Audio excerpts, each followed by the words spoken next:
It's a Tuesday night in February, and the Canucks are playing tonight, so thank you very much for coming out tonight. I really appreciate that.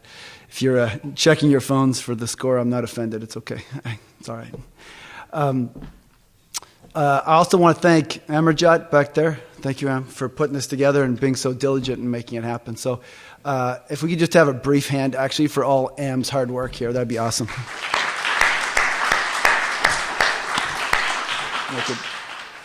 Cool. I also want to thank ahead of time the panelists, the three panelists who are going to respond to me. And so thank you very much for your time as well, you guys. I appreciate it in advance, so thank you. Cool. So let me start out by echoing something that Am said, which is to acknowledge that we're sitting here on unceded, occupied Coast Salish territory. And I think it's worth thinking about that, not just as an infinitely regrettable reality, not just as something that needs to be kind of dealt with before we moved on, not something that is an ancillary problem, but actually something that maybe that we can face up to and square ourselves up to as or maybe even, and I'm going to have a run at this, as the pivot point for rethinking contemporary urbanism in this place. Let me see if I can get us there. So I want to talk about cities in general a little bit, and mostly I want to talk about this city. And part of what I'm going to be building on is my most recent book that Am so kindly acknowledged, my Common Ground, a Liquid City, of which there are copies available afterwards with a potential owner's author signing. And I think, looking back upon that book, it was published about 2 years ago now. I think that I'm not embarrassed about it. I think it's pretty good. I think there's some good pieces to it. But I frankly think that it pointed in a direction and failed to answer some really fundamental questions. So I want to kind of place this talk as my attempt to begin to think through some of the questions that I think I raised and think I pointed to, but frankly inadequately or failed to even approach an answer to. So in advance, I'm thanking our panelists and I'm thanking you folks for helping me think through some of this, because as you'll see at the conclusion of this, I'm making some progress, but I'm not all the way there yet by a long shot. So I appreciate you participating in this conversation with me and helping me think through some of these ideas. So my first submission to you is that in an era of ecological crisis, our first kind of task here is to think about what an ecological city might look like. And I'll start that conversation by suggesting to you that ecological domination stems from the domination of human by human. And so that if we're really interested in an ecological future, then we should start by seeking to undermine social domination. That's my first submission.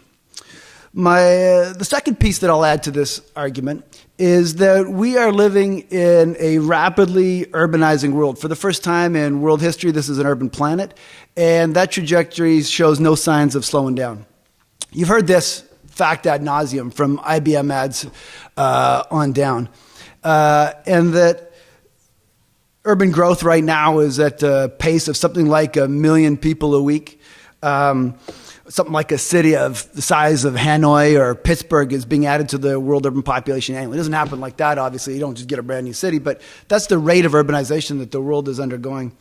And that counter to most of our kind of intuitive perceptions, that is happening, the bulk of that growth is happening in small to medium-sized cities, not giant megalopolises. But I'm going to argue that urbanization is a good thing. That at 7 billion people, maybe the only chance we have for an ecological future is to stop sprawling. That is to densify human settlements of all kinds, to learn how to steward our land bases and our resources carefully, and share what we have, what's left of the natural world. So that's my second supposition for you. And so that suggests something about density.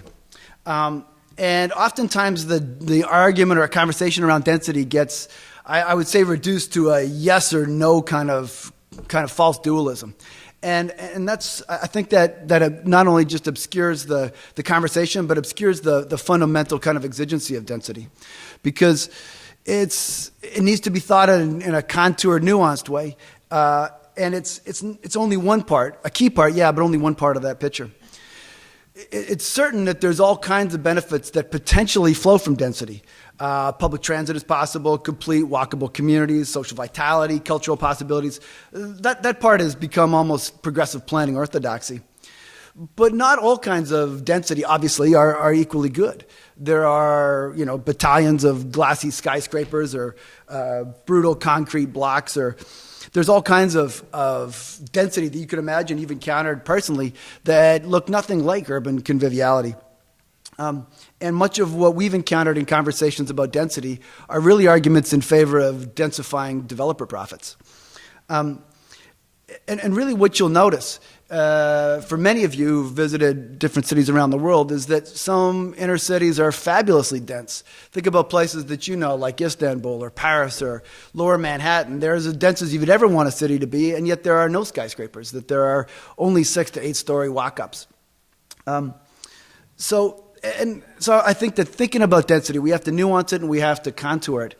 But again, it's not the whole story. If you got a dense community full of very high-end consumers and intercontinental frequent jet travelers, you're going to have an exorbitantly high ecological footprint. But I think that if we're thinking about urbanity and thinking about potentially ecological urbanity, density, thoughtful convivial density is totally required. And certainly, at the very least, our future can't be about sprawling single-family homes, huge lawns, and multi-car garages. And I'm not talking just about cities. This conversation about how to limit ourselves in a disciplined way, renunciate the capacity to do which we know we can do, is perhaps not just the future of cities, but the only way to preserve small towns and rural areas equally. So what I'm suggesting then here is that a conversation about density is not a conversation about form. And that's what it so often gets reduced to should it be laneway houses or this height or that. It's something else again. And I would suggest to you that actually a notion about density is a conversation about solidarity. Learning to live together on limited resources. And physically I mean that, but I mean that metaphorically and in lots of other ways as well. But if we're going to talk about density, that ability, that interest in sharing land, in sharing resources, and sharing space, all of that requires a commitment to difference. And in a globalized world where something like 3% of the population is migrating internationally annually, and cities are increasingly and fabulously intercultural affairs, that I would suggest to you that a commitment to difference requires something fundamentally more than tolerance. And in fact, that dogmas and discourses of tolerance are fundamentally inadequate for the task of approaching the idea of difference.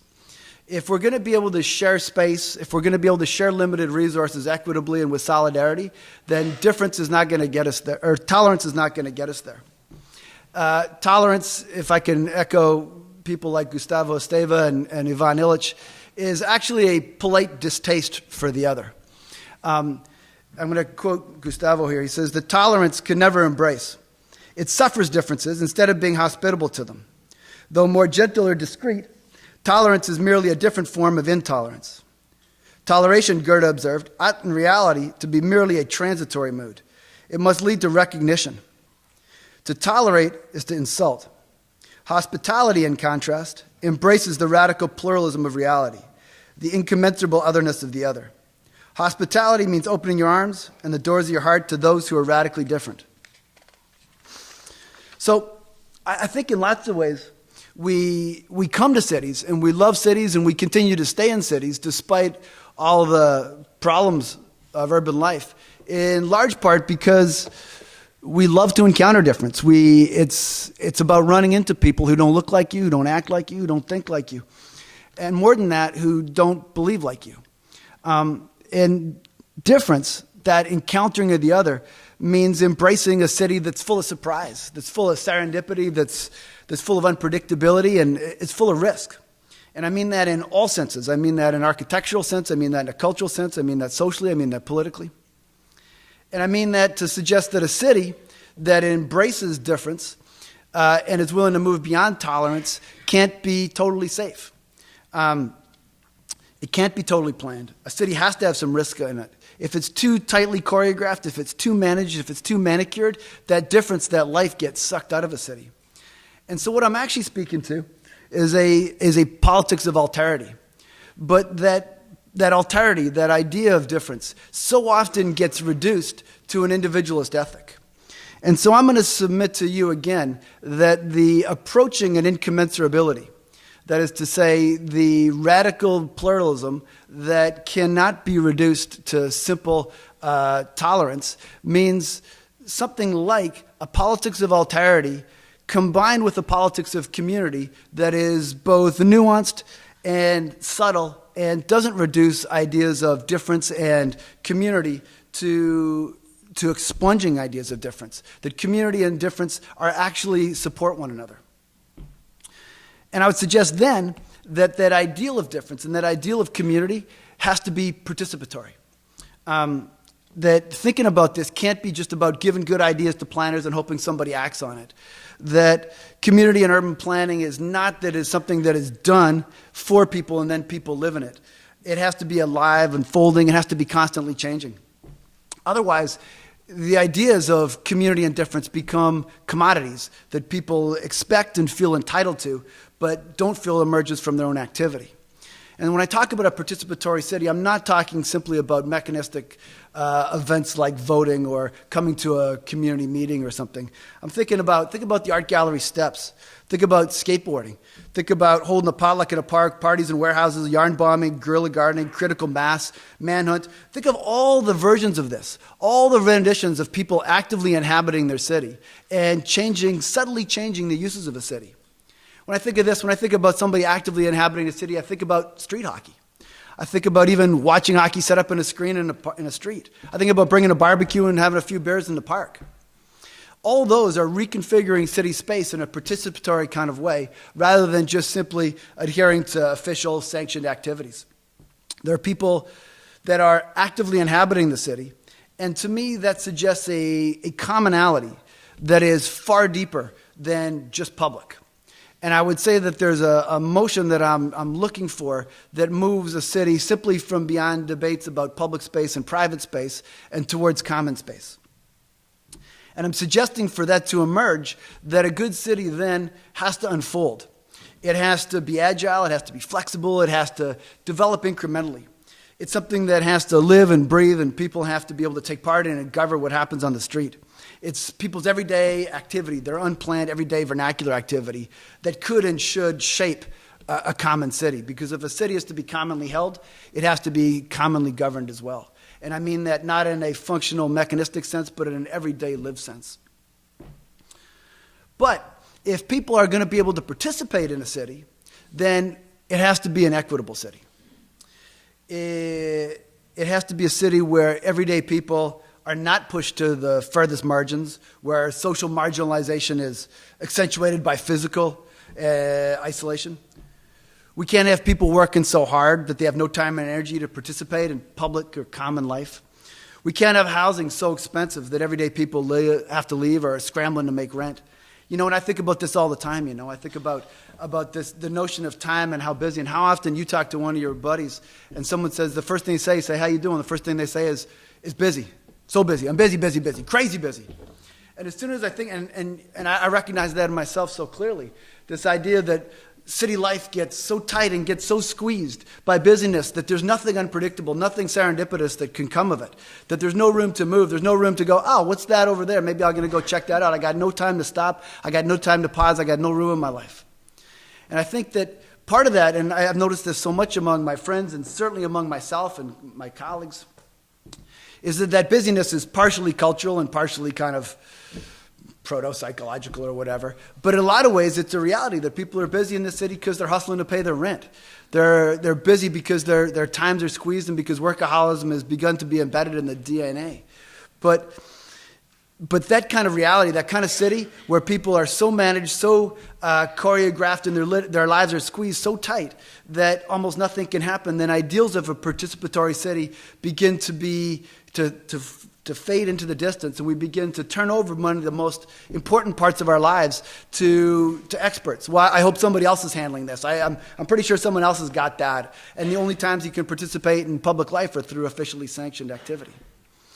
But I would suggest then that a participatory city, a city that unfolds upon itself, is necessarily a city that is equitable, where people have time to participate in common life, where housing is not so expensive that people have to scramble, and that all kinds of people, including, and I would suggest almost maybe especially kids, can live in a city. So all of this, as you can see this argument of mine kind of unfolding with any luck bit by bit, is to say that all of this, and all of this stuff that I'm talking about in terms of participatory allocation of land, to talk about common uses of land, to think about what a good city could and should and might look like, all of that is to talk about land. To talk about the uses of land, to talk about land allocation, to talk about land stewardship. And there's no way for us to be sitting here talking about land, especially here, without talking about colonization. Which gets us back, I'd say, maybe with any luck, to the beginning of my talk, which is that if we're going to talk about land, and we're going to talk about its uses, then we have to be talking about land theft. Because this is stolen land. And no conversation that we have about gentrification, about an equitable city, about difference, none of that can escape that fact. And I would suggest to you that capitalism, and maybe even most particularly late capitalism, is actually far more, and has always been far more, about land than about production. And so I'd like to poke at that just for a second. And I'd like to poke around certain kinds of discourses around land and around profit and around wealth. So one of the primary uses of discourses is to frame a conversation so that certain things are able to be said and thought and talked about it. And I think that in this case, thinking about land, one of the most powerful kind of contemporary discourses is to exclude certain kinds of thinking.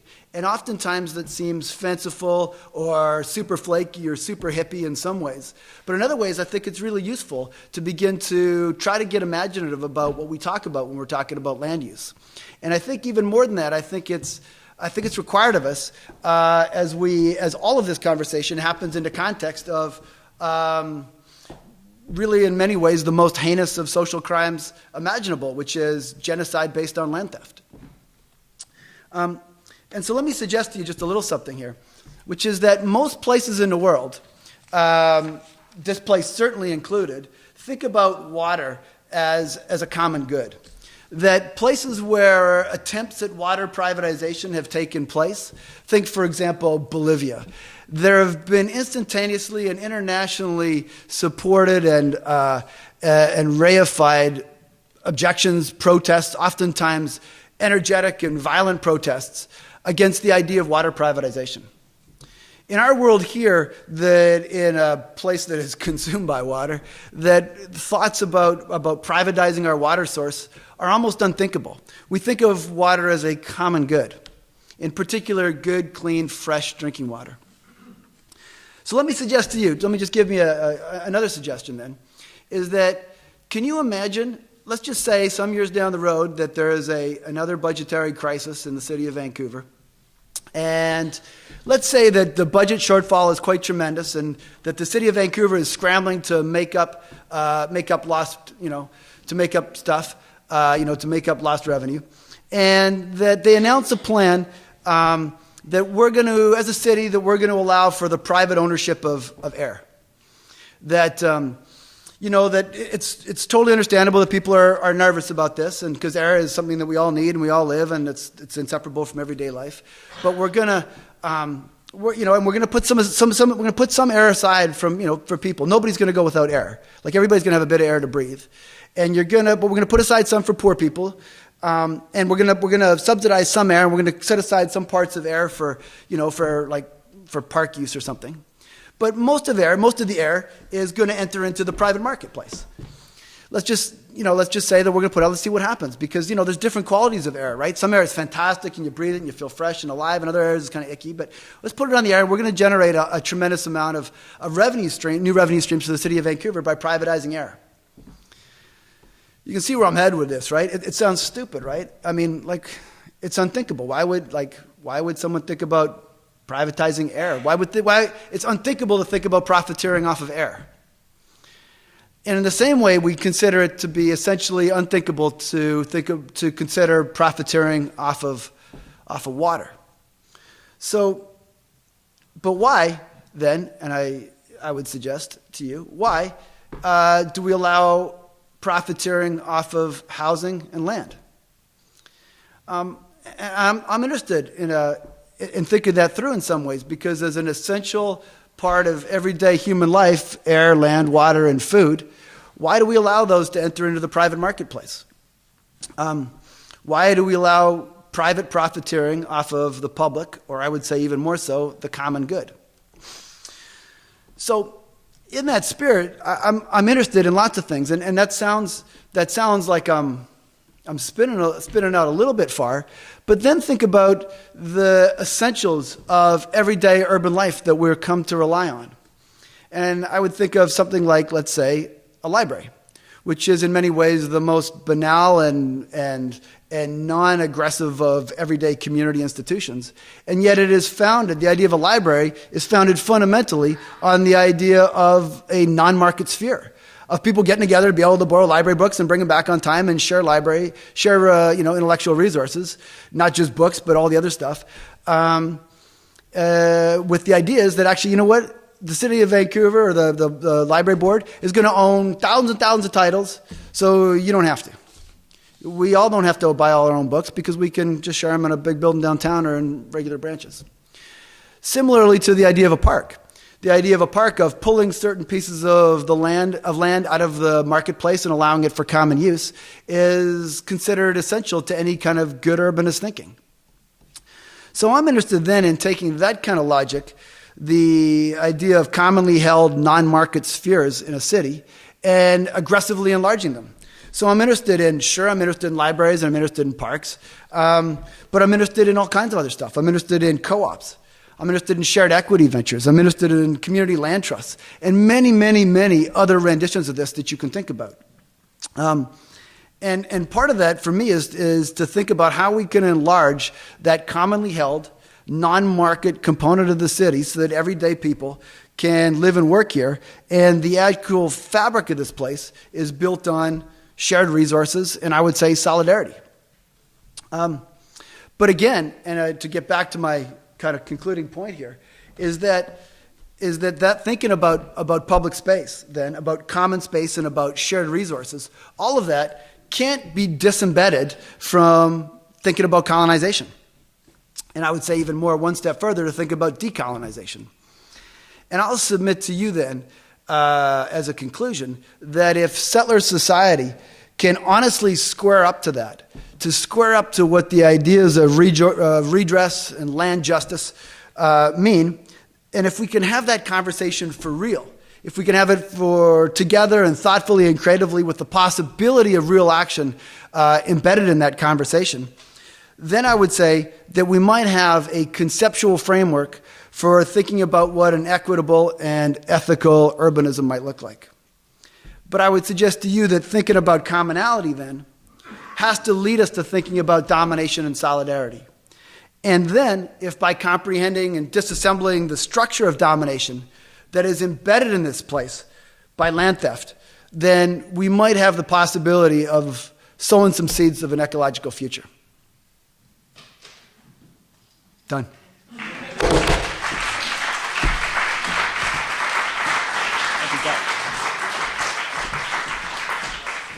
What do you want? Grab a seat there and I'll invite You want me to sit down? Yeah. Kicking me off already? All right. Take that. It's going to invite all the panelists to come up here if you could. Grab a seat. Thank you very much, Matt. And I'll just make some introductions as people are making their way up here.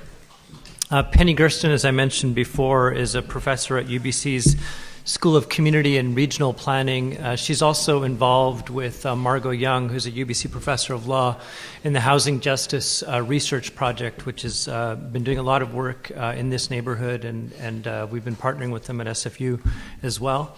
Andy Yan has a master's in planning from UCLA. He works with BTA Works, the Architectural and Urban Research Development Division of Bing Tom Architects. He's also a past board member of the Downtown East Side Neighborhood House.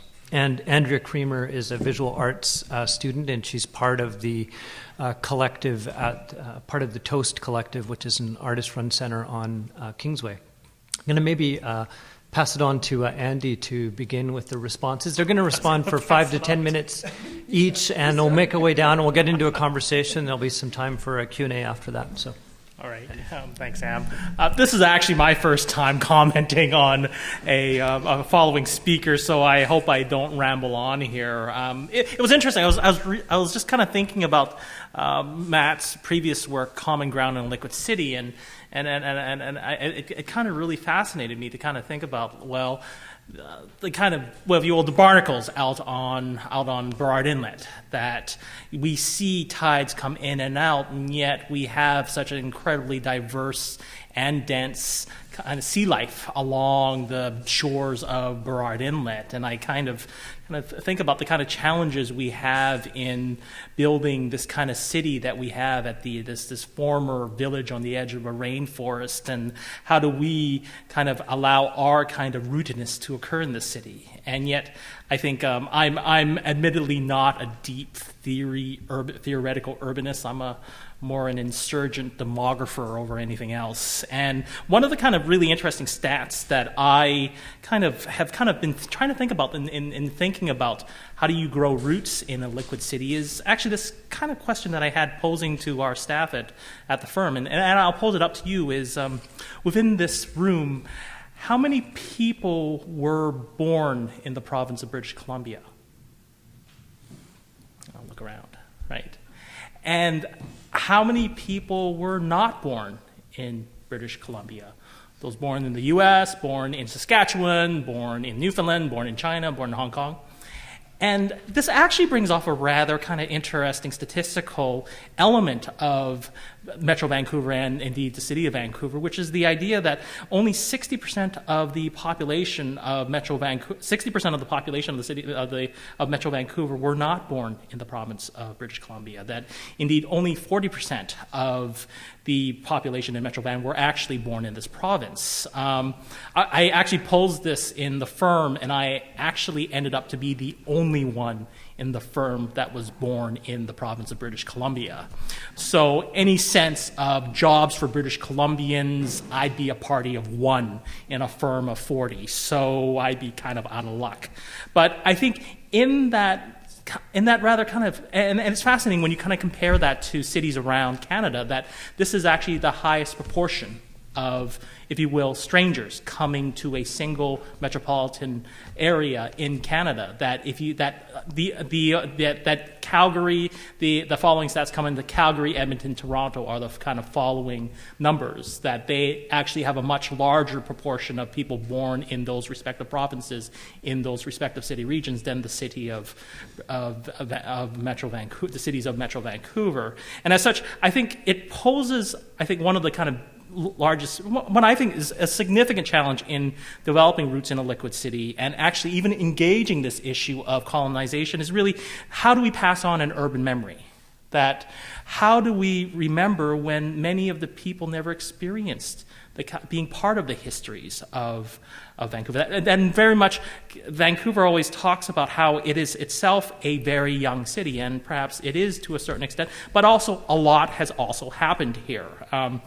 That I think one of our challenges is really a history of forgetting, and a selective forgetting that kind of really doesn't necessarily remember the remarkable acts of progressive urbanism that had occurred in Vancouver, in addition to Greenpeace, but that before Expo, which, has arguably been the reflexive time for developing for this developed region, there was actually habitat. That habitat really set forth, if you will, I think a much more important part, the values of the city, that the kind of basic software that I think really we are challenged today in developing, that we've engaged a method of city building that really has focused a lot on hardware versus I think a much more aggressive and a much more, I think, deeper and yet challenging in its own way. It's the software, the how do we create the kind of urban software that really creates this larger story and yet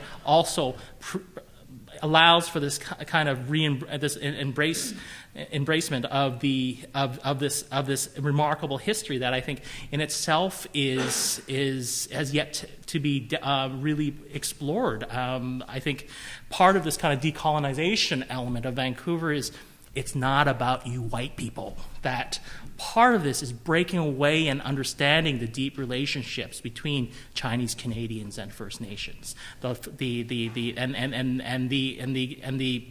diverse communities that really made up, and the kind of connections that occurred, that in addition to European settlers, that there was this remarkable, I think, blending of cultures around Vancouver that I think really, set forth a unique software that can't be found anywhere else in the world towards this, building towards this ecological future. And I think the reason why I've been kind of assessing about this kind of urban memory and how do we pass it on is really, and I think this is actually something that that memory is the mother of community. And that's a statement that was made by Sandy Cameron, a downtown Eastside poet and activist, that without this memory, we lack the kind of software that can ground us towards this idea of the liquid city. And as such, I think we're challenged that we're constantly at the same time in this memory. We also have kind of put forth this idea of the end of history. That everybody remembers Francis Fukuyama's and his, that, we have reached the end of history in late 1990s, 2000s. Well, not so much, Francis. And so really, how do we, and yet I think a lot of times for urbanism in Vancouver, we're put forth as a certain type of urbanism as the kind of end point for urbanism. And I think that that's not a particularly correct element towards how the city it develops. And moreover, I put forth the fact that many of the apparatus that we put forth as contemporary planning practice in the city of Vancouver is actually barely 50 years old. That the city of Vancouver is actually, as the city of Vancouver's planning department, really is less than 55 years old in the city of Vancouver. That prior to that, it was actually the Vancouver City Planning Department, the Planning Commission, a group of citizens in working with a series of city staffers that really helped plan the city. And so I think it's that kind of element that I think about the kind of practice I do. I've been working in New Orleans and kind of facing the rather sizable challenges that city faces. And within that project, they've not only identified the issues of a sustainable and livable city, but also a just city. And what that type of justice, I think, comes from the idea that just because you're sustainable and livable does not necessarily mean that you're just. And I think it's in that just city that you ironically have actual connections towards sustainability and livability. That I would pose that a sustainable, livable, and ecological city is impossible if it is not just. And so I'll end my comments there. Thank you.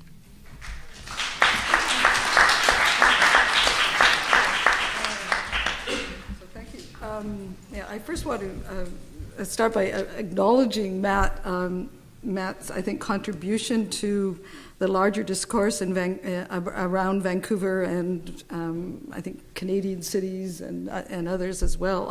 I see Matt in the same vein as Mike Davis, and I've told Matt that.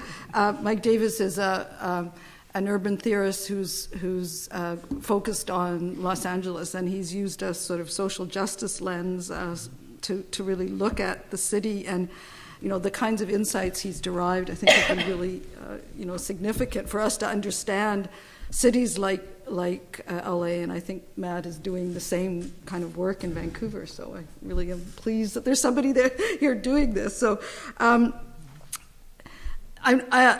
your talk sort of brings in so many different threads that I probably my comments are going to also just be a lot of different threads that I'm not sure whether they're going to all work together or not. One of the things that caught me is when you started the discussion around density, and I think density is a very interesting way to start the discussion about what a city is and what it can be. But I do agree with what you've said, is that the way that we interpreted density, I think, has been a very limited one, and we don't really understand it. I'm using Vancouver as an example. There's been this perception that if you create more dense environments, you will also make it more. Then affordability would follow. Well, Vancouver has been, really proved that wrong, because what's happened is we've created much more density. There's been less. A severe reduction in affordability, and we've created more sprawl. So when you're thinking about our ecological footprint is continuing, to increase at the same time as we're becoming more dense. So I think we really have to start thinking about what density means, and density is more than just,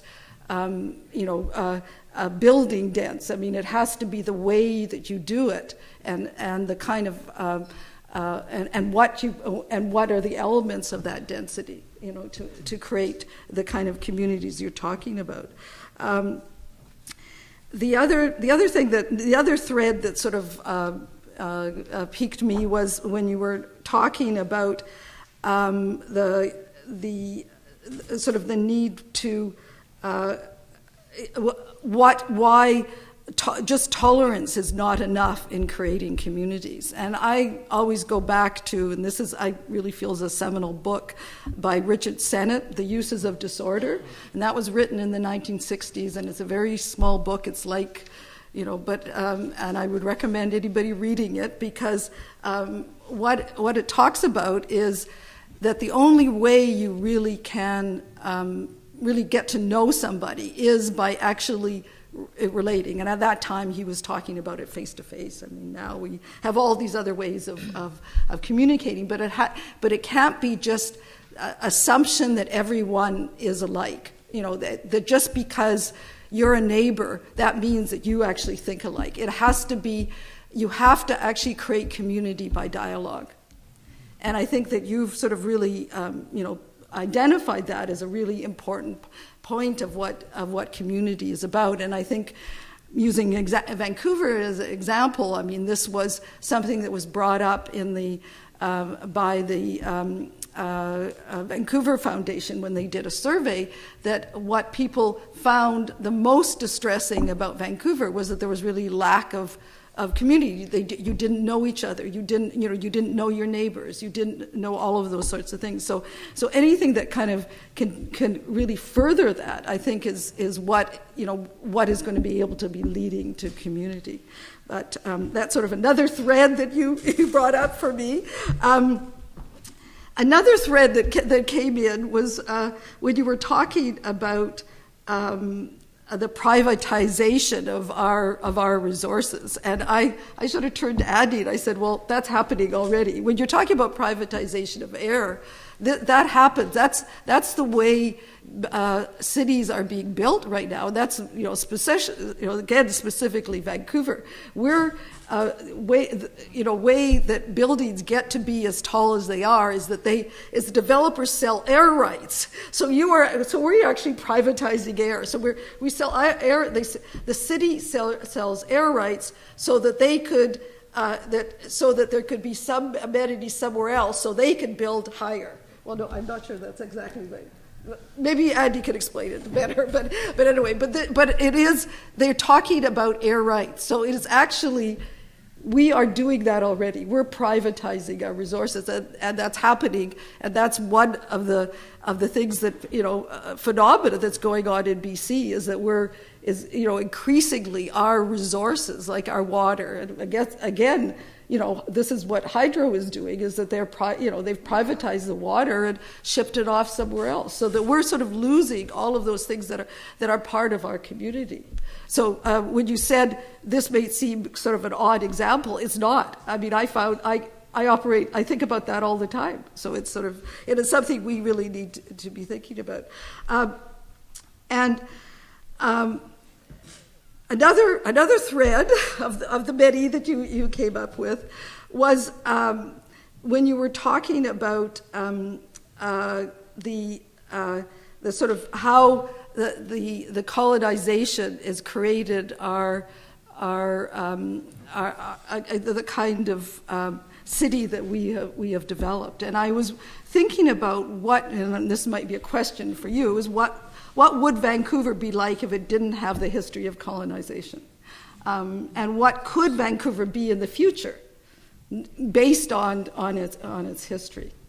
So that was, it's another kind of, way I think that you helped me sort of see Vancouver, because when I think about Vancouver, I've always seen it as a pattern. I mean, the biggest economic thing, economic generator I've always seen in Vancouver, because I never really understand what a lot of people do to make a living here. But that might be because of our largest underground economy. Yeah, but the second one is property speculation. So that we've always kind of had that. We've always based the way we are on speculation. You look at the patterns over the history of Vancouver, and there's always been a boom and bust to land speculation. And I'm just, from what you were saying, I was starting to wonder what does our history and our legacy, have for how we have now become as a city. So. And then finally, I do think that for me, I think I would like to know more about the link you made between what an equitable city would be and what is still sort of something I think you need to be really thinking about, because it's a lot of people have thought about this but it's difficult to try to figure what that would be out. And I think I totally agree with what Andy is saying. Ecological city cannot be an ecological city without social justice as well. And finally, there was one other thing that's caught my eye. I mean, when you were talking about how people, how the city should be using its common land, and I think that a lot of people are not aware of this. Maybe the people in this room are, but the city of Vancouver owns a huge stock of buildings. They have a property. A trust fund, which is huge, which has a huge amount of money. There's actually resources in the city of Vancouver. What has not happened is it has not been transparent. A lot of people do not know about this. They don't know how much buildings that the city owns. I mean, right now, what's happening with the affordable housing task force, that was one of the recommendations, was to actually use some of the land that the city owns to actually build affordable housing. Well, surprise, why couldn't they have done that a while ago? I mean, because we actually have, probably Nathan could tell us, Edelson could tell us how, what percentage of the total land base we have, but the city owns a significant amount, and we're not even aware of that, and we're the citizens here, and why can't we actually have more of a say on on how that can be used? So that's all I'm saying.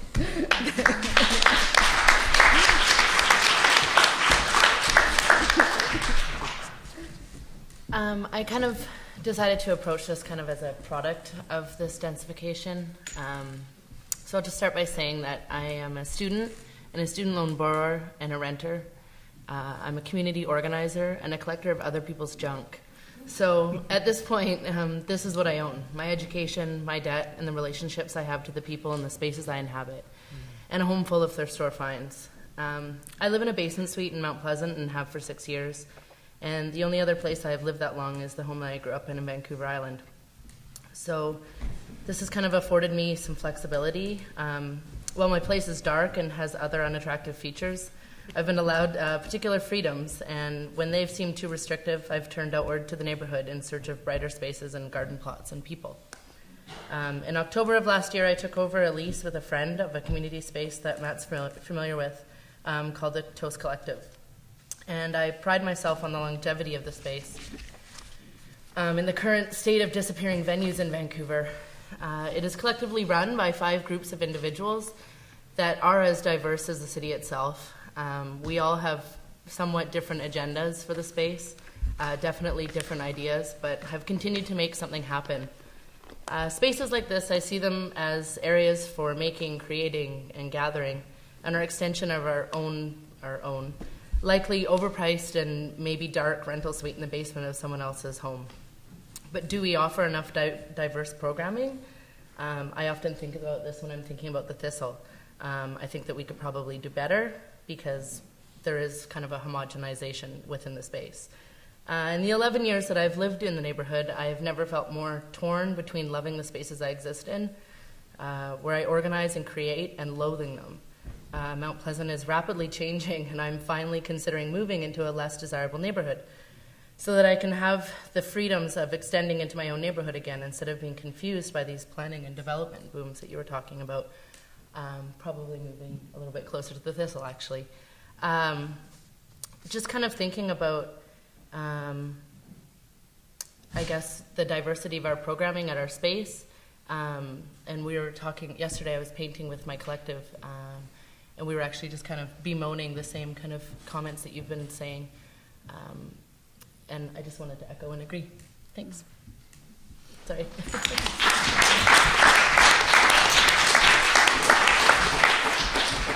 Thank you to all of you. One of the things that was kind of in all of your comments somewhat is the rate of change and unaffordability in the city. And when you look at all of the kind of empirical evidence around median incomes and rental rates, or median incomes and actual costs of housing, there's just something that doesn't quite make sense in Vancouver. And in some sense, one of the questions that comes up in Vancouver for a city of its size is that we're living in a city where we don't have election spending limits or limits on how donations to political parties are made. And so this question of urbanization tends to be distorted by a public policy frame that's maybe limited in terms of what might be possible. And I'm just wondering if you guys have ideas around how public policy could be used to regulate urbanization in a way of some of the ideas that you're talking about, Matt. But maybe you guys can all jump in at some point. Maybe you want to respond as well to what some of the people said. Sounds to me like you got an idea there, but no. What are you thinking of? No, I'm just throwing that out there. Andy? Vote in every level of politics you can. I think one of the kind of really neat statistical things that I've been looking at is actually not necessarily this politics of difference, but actually the politics of indifference. That if you think about our most recent civic election, the civic election voter turnout rate was actually about 35% out of a city that's supposed to be one of the greenest and most engaged cities in the world. I mean, is that really a sign that it's a healthy city? That when 30% of the populace come out to vote at a civic level. But I think what's interesting is when I talk about a politics of indifference is actually how voter turnout changes with density. That you actually find that, say for the West End, that these areas of density through which we've propelled as Vancouverism actually have the lowest levels of voter turnout. That instead of that 30 to 35% turnout rate, which occurs as an overall city, you actually have about a 10 to 15% turnout rate in about Vancouver. The Vancouver, the central area, Yale Town, Concord Pacific, around these kind of areas that have been pushed forth as the new kind of Vancouverism model. And I think the interesting question is why? And yet that's kind of been one of the kind of rather unique kind of statistical explorations I've found. Absentee landlords. I'm sorry? Absentee landlords. Absolutely. Property, but nobody's actually living in that property. Which, funny enough, hits the theme for next month's discussions. That we'll be talking about that. But that within that discussion, actually, there's another study that we've done at BTA Works, which actually looks at the issue of condo ownership within this area of downtown Vancouver. And you actually find out that in those units, that 50 to 60% of those units are non-owner occupied. That you find in our selection of buildings that you find that they are not, certainly there's a large percent that are being rented out. There are certainly, but it's interesting to kind of see that this downtown south area is actually, a lot of those buildings are non-owner occupied, non-owner occupied. It's not surprising that there's such a low turnout in the municipal elections because people do actually. I mean, one of the issues that Vancouver's always had is we've had several votes to decide whether we would want a ward system. It's always been it's always lost because we've kept raising the bar on what's the majority of people to the yes votes to create a ward system. But one of the things when you actually have a more representational government, especially at the municipal level. I think at the federal level, I think it could be a nightmare. But at the municipal level, you do, I think, have more of a voter turnout, and that's why something like. And I'm going to bring up the community centers as an issue. I mean, that's why, I don't think that the whole issue around the community centers and now becoming more centralized is going to die down because people have a very, very strong vested interest in their local neighborhoods. And especially community centers, which are heavily used.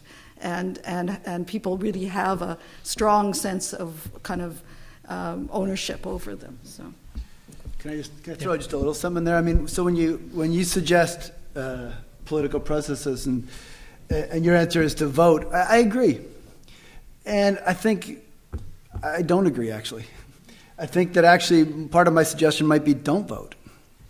That people that I work with and people that I know don't vote for a good reason, which is that the government always gets in.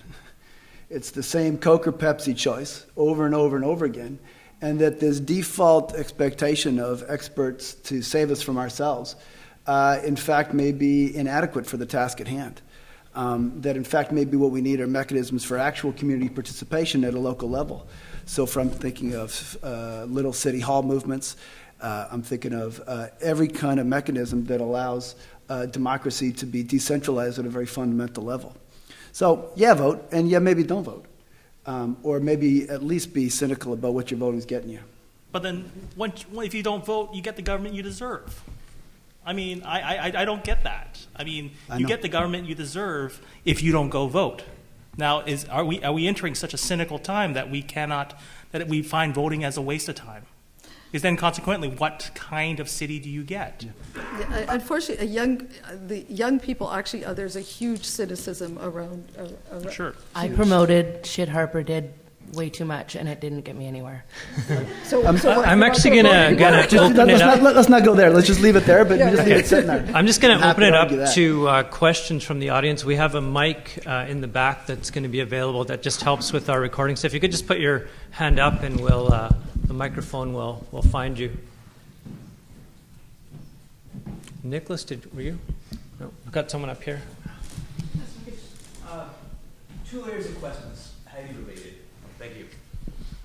One thing I kept thinking of throughout this whole conversation is, what is the status of popular social movements in terms of the process by which a community creates a city or a part of a city? What potential lies there in these new social movements we see arising? What part can they play in this process? And more specifically, I'm wondering at what part a social movement such as Occupy Vancouver, or the Occupy movement more generally, how does that puzzle piece fit into all of this? And can we learn any lessons from the Occupy movement in terms of how to promote a community creating its space in a democratic and a participatory way? Thank you. Anybody want to take that?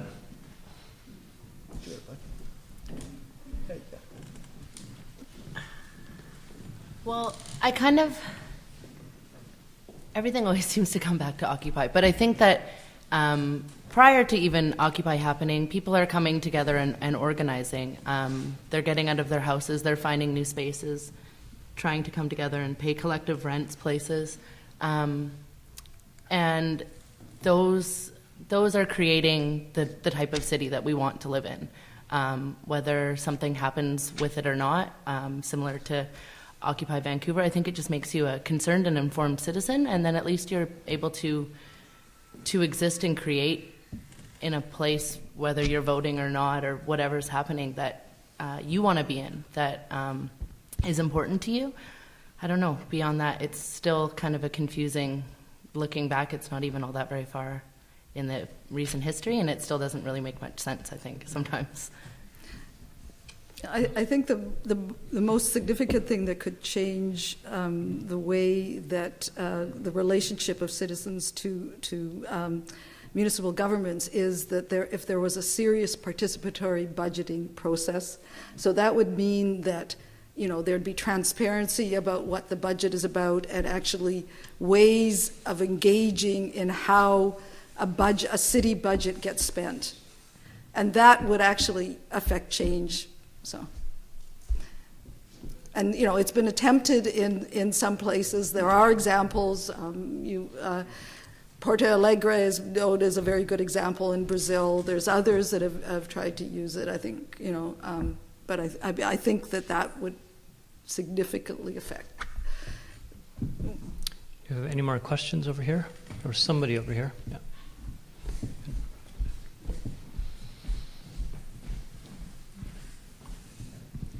Thank you. I was not born in British Columbia, but I first moved as a little boy to Vancouver in 1954, so this is a city I know well, and I, over the years, have learned to love. And I'm very interested in hearing what you say and recognize a lot of positive things that are happening in this city. Think of urban farming, a lot of things to be cynical about too. I love coming to events like this, and I'm sure a lot of us are hearing good ideas, but how do we now put these into practice? And I'd like to suggest one thing and invite your response. It's really important that we know and love the place where we live. Most of us don't take enough time to really get to know our neighborhood, to sit and look and listen, and beginning with the land. We've heard about land this evening. We need to know the place, the soil, the land, the air, the trees, the birds, and also the people. And not just our neighborhood, but break out of our neighborhood and go into a part of a city that we've never been to. And also read some books about the history of the city, and maybe go to some art galleries, and really get to know this place with all your senses and build memories and draw on your memories. That has to be the foundation. Political involvement, economic involvement, all these are important. If it's not resting on that foundation of a real love for this place, it's not going to happen. Great, thank you. Did any of you want to respond? No, I said that was lovely, man. Yeah. That was really nice. That was really nice. Do you want to go back? Nicholas, did you have a? Yeah.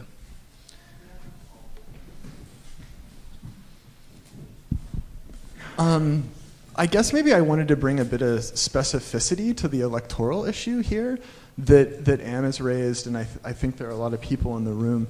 And this is a bit speculative. I've been in and out of town and certainly not around it. But I would say that in terms of the colonial issue and the sort of the expectations of the city as being progressive and about social justice or social democratic in its sort of political orientation, that it seems like in the 80s there was a whole class of people who bought property, namely in East Van, and that these people were connected to social democratic values and progressive values and even deeply involved with the labor movement, but that now they have $1 million equities and are tied into the housing market so that their alliances are perhaps a bit conflicted. And that you can see this kind of in the division of political parties and the whole Cope vision debacle that we really haven't been able to get out of in terms of electorally addressing the housing issue. And I would kind of like pit the two sides as the Cope side being a bit tragic that this sort of like shift in class has happened, and the vision side from my view being a bit nihilistic, that it operates in its values in terms of brands, but in the way that the city is actually being planned in a certain alliance with developers, it's pretty sad and straightforward. And that I would just, with these specificities in the room, are we going to be trapped in this constant kind of like quagmire in terms of addressing this? What about my class of progressive social democratic people in their 20s and 30s who will probably never own property in town and will likely move away because we aren't able to participate on that level or find a foothold here? And I just, as a framework for what we're talking about, I wanted to put that specificity out there. Great, thanks. Yeah, anybody want to? Yeah, let me have a brief response. Nicely done, Matt. I think it's excellent. And you know, I'm going to just offer two quasi-tangential comments, sir.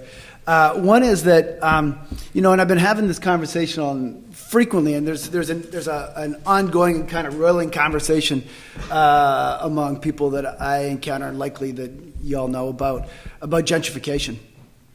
And the line that gets used so often is, I'm from non-homeowner people like me, and young people in particular, are like, I might get kicked out of my neighborhood, and I might not be able to buy a house in my neighborhood.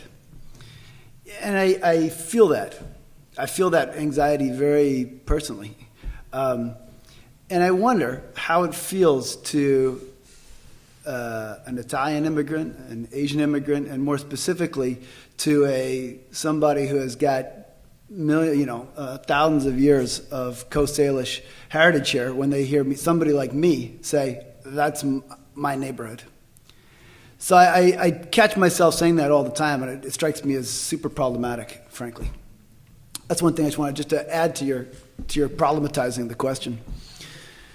The second little piece that I want to add in there is that I lived we moved here in 1991, and I lived within 3 blocks of in the same part of Commercial Drive that whole time. So I feel pretty embedded in my neighborhood, and I've spent a certain amount of time working with many of you folks in the audience, on community ventures, right? We've been putting on community festivals, we've been doing big potlucks in the park, we've been working with our neighbors. We've been running a youth center. We've been doing all kinds of stuff to benefit the community, both physically and metaphorically. And frankly speaking, and if you'll forgive me for a little bit of immodesty, I think we've been really successful in lots of ways. I think that over 20 years, I feel very proud of the contributions I've made to Commercial Drive and East Vancouver in general. And at the same time, I note that the result of so many of my efforts, and I don't mean my efforts in the general sense, I mean my efforts, specifically my efforts, have resulted in an ongoing affordability crisis in my neighborhood. And that the fact that I've put a lot of time into turning when I moved to Commercial Drive, those of you that know the drive, that when I moved, and this is, for some of you, this will be recent history, but for me it's old history, that when I moved to Commercial Drive, the big Turks building, the Habitat for Humanity building, that was a gas station. I remember when there was huge and Commercial Drive was pretty much empty and there wasn't a whole lot going on except for a lot at nighttime anyways, but it was a good, solid, working class and poor neighborhood where immigrants in particular of all kinds could find a place. And in the 20 years that I've spent trying to, and I'm going to loosely use this word and forgive me, but improve my neighborhood, that my neighborhood has gotten significantly funkier. It's gotten, and not just due to me, obviously, but it's gotten significantly funkier. It's got a lot funner. It's got a lot more action on the street. It's got a lot of activity, and I have done my part and put a lot of my heart and soul into contributing to that. And in that process, that my neighborhood has gotten consistently less risky. It's gotten consistently more expensive, and many of my friends and neighbors and closest associates have had to leave because of rising rent and because Commercial Drive is considered a very attractive neighborhood now, not like unlike the Brooklyns of the world. So I look back and I think, if I were to start again 20 years ago and think about really doing something for my neighborhood, maybe all the good work that I've done, creating community festivals and youth centers and community gardens, actually, in fact, maybe that's actually turned around and bite me in the ass in a really fundamental way. Maybe what I've done actually through all my activity is to force my friends and neighbors and children out of my neighborhood. And then maybe if I were really interested in my neighborhood, what I would have done is done a few drive-bys, thrown some garbage around, and gone all thug in the parks and intimidated people, and to keeping it a dangerous place that people didn't want to gentrify. I'm saying it a bit facetiously, but honestly, and I mean that in a very specific and painful way. And I don't mean, theoretically painful, I mean actually physically painful way, that I've actually done a very significant part, as much as many people, to force my neighbors and friends and frankly speaking, my children out of the neighborhood in which I raised my family. And that's a conundrum that the market, I would say, puts all of us in. We just have time for about 3 more questions, and Matt and the panelists will still be around to talk to you, and he'll be answering some questions as well. We'll take you over there.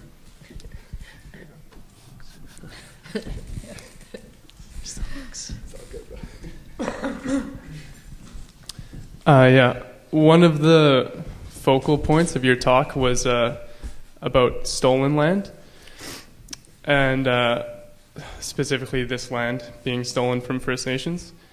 But I would just ask, do you think that any land that's owned can be not stolen? Does an individual have the right to own land and profit off of that ownership, and not profit off of the use of the land, but profit merely off of that ownership? Thanks. Well, that's a lovely question, sir. And I think what I'm getting to is no. In fact, that in the world that I want to live in, food and air and water and land are not to be profiteered from. If people want to profiteer off of ancillary stuff, well, have at it. But I think the fundamental essential parts of human life and living should be commonly held. And I think they should be held locally. Another question right there. Go ahead, Nathan. I really appreciate all the speakers. It's really thinking in 50 directions right now. But the way in which the private ownership of land makes us work against ourselves is a reality.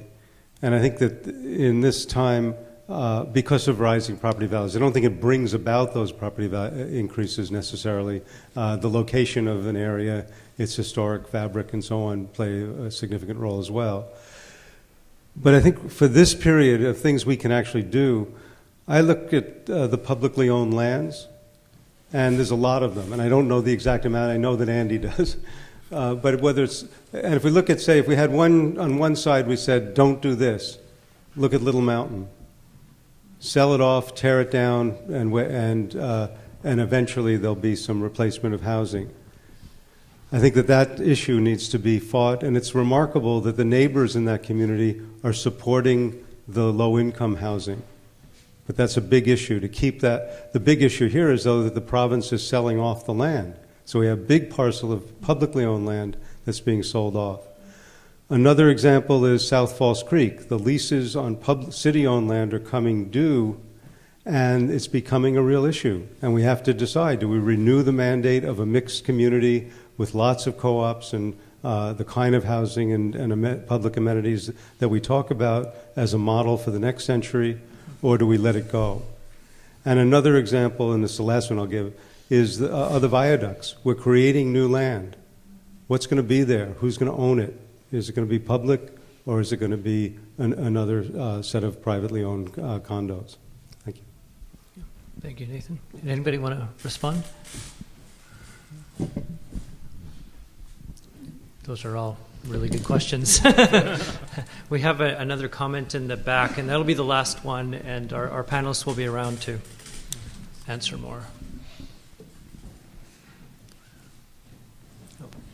I'm just wondering about the new immigration changes that have happened with like Bill C-31 and just the different types of migrants that are allowed. If like it's very different if you come perhaps as a refugee or as someone that has money to buy a house and invest in Canada, and how that a lot of the property that's been bought in the Kitsilano area, for example. So the difference is between migrants that have the profit, the money to be able to buy a house, even if they're not here, and the changes of the law, how, particularly with what happened last year, how is it going to affect?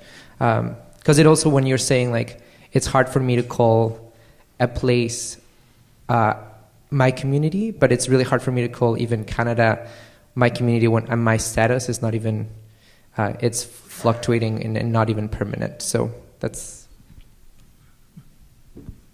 I just find it fascinating that there were more migrant workers allowed in than immigrants last year into Canada, and that's a remarkable kind of turn in towards how we think of ourselves, that we're not necessarily a nation full of immigrants. We're a nation being served by contingent migrant labor that lacks citizenship. And I think that's kind of moving forward and a big kind of question when we think about urbanism, and that, you know, how much of this, I think it kind of brings into an interesting vision of cities, that this debate of cities is not just of this age, that rather we faced a number of urban ages throughout history, and how we envision that, you know, how much of this is kind of nice, fanciful, you know, eco-cities versus metropolis, that Fritz Lang, you know, in that remarkable movie, I think illustrated another idea of the city, not particularly one that I would want, but that there are certain turns through which both we, in the local, provincial, and federal level, that I think really bring in some really difficult, I think, urban challenges moving forward. Thank you very much.